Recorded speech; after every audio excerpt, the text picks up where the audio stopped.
Hello दोस्तों, आज हम जानेंगे इलेक्ट्रिशियन इंटरव्यू से रिलेटेड 5 मोस्ट इम्पोर्टेंट क्वेश्चंस और उसका आंसर भी। दोस्तों ये 5 क्वेश्चन जो है बहुत ही इम्पोर्टेंस रखते हैं इंटरव्यू के नज़रिए से, तो आप इस वीडियो को शुरू से अंत तक जरूर देखें। तो चलिए जान लेते हैं दोस्तों top 5 interview questions. Electrician interview में पूछे जाने वाले 5 महत्वपूर्ण प्रश्न जो है वो यूँ है। फर्स्ट, एमसीबी का सिलेक्शन कैसे करते हैं? अगर आपसे इंटरव्यू में यह क्वेश्चन पूछा जाए तो आप उसका जवाब कैसे देंगे? न्यूट्रल और अर्थिंग में अंतर क्या होता है? न्यूट्रल और जो अर्थिंग होता है उसके बीच क्या डिफरेंस है? एसी या डीसी, कौन सा मोटर ज़्यादा आरपीएम की होती है? ये भी क्वेश्चन है। इलेक्ट्रिसिटी, बिजली कितने प्रकार की होती है? इलेक्ट्रिसिटी अर्थात जिसे हम बिजली कहते हैं कितने प्रकार की होते हैं? वायर और केबल में क्या अंतर? ये 5 क्वेश्चन जो है दोस्तों, हम इन सभी क्वेश्चन के बारे में पूरी डिटेल में इसके अंदर जान लेंगे। तो उम्मीद करूंगा कि यह वीडियो आपको ज़रूर पसंद आएगा। एमसीबी का सिलेक्शन, फर्स्ट यह क्वेश्चन है और इसके लिए क्या हम बताएंगे अगर इंटरव्यू में पूछा जाए तो उसको सबसे पहले समझ लेते हैं। दोस्तों एमसीबी का जो चयन होता है पोल के अनुसार, बस सबसे पहले देख लेते हैं हमको कितनी पोल की आवश्यकता है। मान लो 4 तार ले जाने हैं तो 4 मतलब 4 पोल, अगर 3 तो 3 पोल, अगर 2 तो 2 पोल।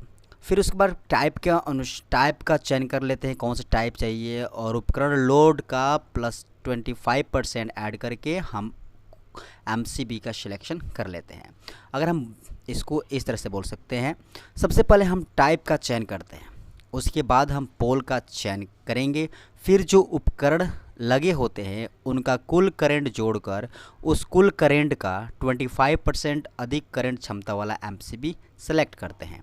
तो इस तरह से अगर आप इंटरव्यूअर के सामने अगर आप आंसर देंगे तो उनका आपके प्रति बहुत अच्छा मतलब एक तरह से सजेशन आएगा या आप अच्छे कहलाएंगे।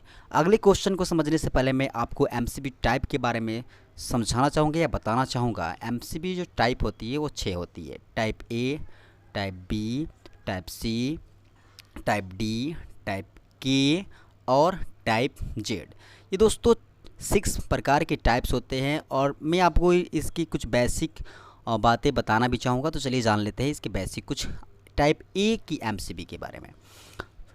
टाइप ए की जो एमसीबी होती है, type A MCB are highly sensitive device which trip instant when the 2 to 3 times the rated current. Type A की जो एमसीबी होती है वो बहुत सेंसिटिव होती है। अगर उसके रेटेड करंट से 2 से 3 गुना करंट अगर उस सर्किट से बहेगा तो वह तुरंत क्या कर देती है, इंस्टेंटली ट्रिप कर देती है। तो ये एमसीबी जो होती है दोस्तों, ये क्या होती है, बहुत ही सेंसिटिव होती है। मतलब मिनिएचर सर्किट ब्रेकर जो ए वाले होते हैं वो बहुत सेंसिटिव होते हैं। अब टाइप बी की एमसीबी की कुछ मुख्य बातें समझ लेते हैं। टाइप बी, यह एमसीबी हमारे लिए बहुत इंपॉर्टेंस रखती है। जब सर्किट में करंट 30 से 50 एम्पियर करंट फ्लो हो जाता है तब यह सर्किट को बंद कर देता है। नॉर्मली ये छोटे इंडक्टिव लोड के लिए यूज़ किया जाता है, इसलिए इसका उपयोग heater, lighting, small ceiling fan आदि में करते हैं। ये एक तरह से दोस्तों ये डोमेस्टिक पर्पज़ से बनाया गया एमसीबी है, अर्थात घरेलू उपकरण के लिए ज़्यादा इसका यूज होता है। टाइप सी की एमसीबी के बारे में बात करते हैं। टाइप सी की जो एमसीबी होती है, जब सर्किट में करंट 50 से 100 एम्पियर फ्लो होता है तब ये सर्किट को बंद कर देता है। Small Motors, fluorescent lighting, mercury और सोडियम वेपर लाइटिंग, ऐसे मामलों में टाइप सी की एमसीबी का यूज़ किया जाता है या पसंद किया जाता है। दोस्तों टाइप सी की जो एमसीबी होती है ये छोटे मोटरों के लिए ज़रूर लगाया जाता है, तो यह बहुत ही इंपॉर्टेंस रखता है।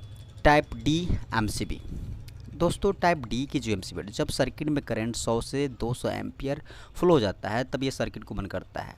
इसका use X ray machine, UPS system, industrial welding equipment आदि में किया जाता है। दोस्तों टाइप डी की जो एमसीबी होता है इसे इंडस्ट्रियल एमसीबी कहते हैं, क्योंकि इंडस्ट्री में ज़्यादा इसका इस्तेमाल किया जाता है तो इसलिए इंडस्ट्रियल एमसीबी कहते हैं।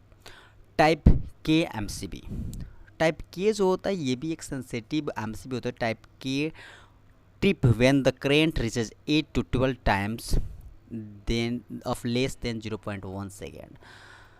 दोस्तों ये 0.1 बहुत मतलब बहुत ही कम सेकेंड में ही इंस्टेंट ट्रिप हो जाता है। अगर आप इसे कहीं यूज़ करते हो तो बहुत फास्ट ट्रिप करता है। तो सेफ्टी के लिए यूज पर्पस में यूज़ किया जाता है, लेकिन बहुत कम ही सब यूज होता है। टाइप जेड की एमसीबी और ही कम यूज होता है। Type Z MCB operates currents value between 2 to 3 times the rated current with an operating time of less than 0.1 second.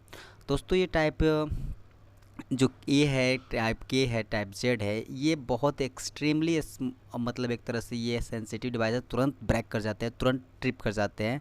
लेकिन टाइप जो आपका बी और सी और डी है, जो बहुत ज़्यादा यूज़ किया जाता है, ये बहुत जल्द ट्रिप नहीं करते हैं। इसको अपने ऑन लेवल को पार करना पड़ता है। ये शॉर्ट सर्किट में हमें बहुत ज़्यादा रक्षा करते हैं, ये बात है।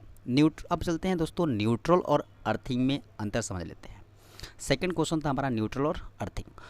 आखिर न्यूट्रल और अर्थिंग में क्या डिफरेंस होता है, इस चीज़ को हमें जानना बहुत ज़रूरी है। दोस्तों आप न्यूट्रल से परिचित होंगे। न्यूट्रल वही होता है जो हमारे सर्किट में प्रयोग होता है। फेज आता है एक तरफ से और एक न्यूट्रल आता है, तभी बल्ब जैसे ग्लो करता है। चलते हैं न्यूट्रल के बारे में जानते हैं। Neutral is the return path of an electric circuit in normal condition. दोस्तों जो न्यूट्रल होता है वो एक तरह से आपका रिटर्न पाथ होता है। मैंने अभी बताया बल्ब तभी ग्लो करता है जब उसको सर्किट मिलता है, सर्किट फेज आया, और न्यूट्रल नहीं मिलेगा तो बल्ब नहीं ग्लो करेगा। अर्थिंग जो होता है also known as ground is use for safety concern as against leakage और residual current in the system. जो अर्थिंग होता है वो दोस्तों क्या करता है, एक तरह से हमारी सेफ्टी के लिए यूज़ होता है। जैसे मान ली किसी इक्विपमेंट्स के बॉडी में क्या आ जाए, अर्थिंग आ जाए, करेंट आ जाए, तो उस करेंट को वो क्या कर देता है, अपने धरती के अंदर भेज देता है, जिससे किसी को क्षति नहीं पहुंचता है। तो अर्थिंग हमारी सेफ्टी पर्पस से लगाया जाता है, और न्यूट्रल जो होता है हमारे सर्किट को पूरा करने के लिए लगाया जाता है। न्यूट्रल हमें ट्रांसफार्मर से मिलता है। ट्रांसफार्मर से कैसे मिलता है दोस्तों, क्या करते हैं, मतलब कि जो हमारा फेज आता है आर वाई बी 3 फेज, उसको एक बिंदु से कनेक्ट किया जाता है, स्टार में कनेक्ट कर दिया जाता है, जिसके स्टार पॉइंट की एक जो जिस पॉइंट पर मिलते हैं ना, उस पॉइंट से एक तार को लूप बनाया जाता है, और वो क्या होता है, न्यूट्रल होता है। अर्थिंग हमारे सेफ्टी के लिए पर्पस यूज होता है, मैंने बता ही दिया था। किसकी आरपीएम ज़्यादा होती है, एसी मोटर की या डीसी मोटर की?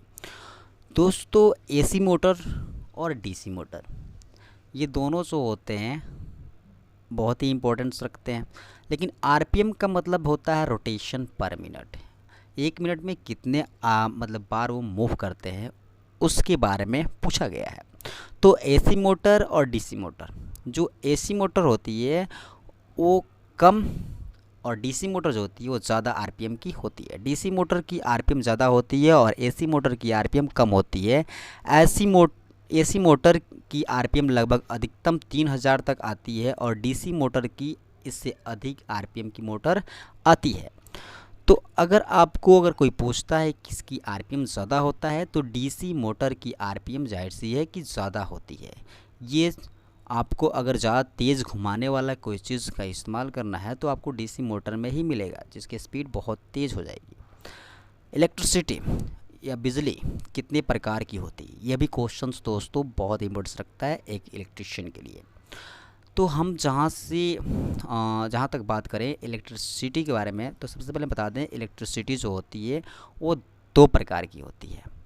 फर्स्ट स्टैटिक इलेक्ट्रिसिटी, जिसे हम कहते हैं स्थिर विद्युत। यह स्थिर विद्युत जो होता है दोस्तों, हम जब बचपन में बालों में पेन रगड़ के कागज़ के पास हटाया करते थे, तो उस वक्त क्या होता था, कागज़ उसमें चिपक जाते या कागज़ को अपनी तरफ खींच देता, वही क्या होता था, स्थिर विद्युत होता है। और डायनेमिक इलेक्ट्रिसिटी सेकंड होता है, डायनेमिक इलेक्ट्रिसिटी जिसे हम करेंट इलेक्ट्रिसिटी कहते हैं। अब करेंट इलेक्ट्रिसिटी जिसे हम गतिशील विद्युत कहते हैं, यही विद्युत जो होता है बल्ब हमारा जलाता है, या कोई भी मोटर चलाता है, कोई भी इलेक्ट्रिकल काम करता है। अब जो बात करते हैं कि जो करेंट होता है, वो करंट इलेक्ट्रिसिटी जो होता है वो 2 तरीके के होते हैं। करंट इलेक्ट्रिसिटी जो होते हैं 2 तरह के होते हैं, एक एसी जिसे हम अल्टरनेटिंग करंट कहते हैं, और दूसरा होता है डीसी जिसे हम डायरेक्ट करंट कहते हैं। आप एसी के बारे में समझते होंगे और डीसी के बारे में भी जानते होंगे। एसी और डीसी ये सिंपल सी है, जिसके द्वारा मतलब कि वो ट्रांसफार्मर के द्वारा जो आ रहा हो AC हो गया, और ये नॉर्मली जो बैटरी लोअर में यूज होता है वो DC होता है। अब अगला और जो लास्ट हमारा क्वेश्चन है, वायर और केबल में अंतर। दोस्तों वायर और केबल, ये जो केबल है, जो इंसुलेशन होता है जिसके ऊपर, जिस वायर के ऊपर इंसुलेशन होता है ना, जो इंसुलेशन जैसे वायर है उसके ऊपर इंसुलेशन लगा हुआ है, तो ये इंसुलेशन लगा हुआ जो वायर होता है उसे हम क्या कहते हैं, केबल कहते हैं। Conductor with PVC insulation is called cable. मतलब कि कंडक्टर वो चालक जो कि PVC इंसुलेटेड हो उसे हम केबल कहते हैं। और वायर की बात करें तो वायर वो हो गया जो मतलब बिना कवर का हो, मतलब बिना जिसके ऊपर कोई इंसुलेशन ना हो, तो उसे हम क्या कहेंगे, वायर कहेंगे। Conductor without PVC insulation is called wire. तो आपको वायर और केबल इन दोनों के बीच डिफरेंस सिंपल से समझ में आ गए होंगे। तो वायर और केबल में क्या अंतर होते हैं आपको इजीली समझ में आ रहा होगा। अब आपको अगर कोई पूछता है कौन वायर है कौन केबल है, तो आप उसको ज़रूर बता सकते हैं। तो उम्मीद है कि आपको इसके द्वारा इस वीडियो के माध्यम से जो नॉलेज दी गई वो पसंद आया होगा। Thanks for watching. Next video में हम ज़रूर मिलेंगे। इस चैनल को लाइक और सब्सक्राइब करना ना भूलें। That's all. Thank you very much.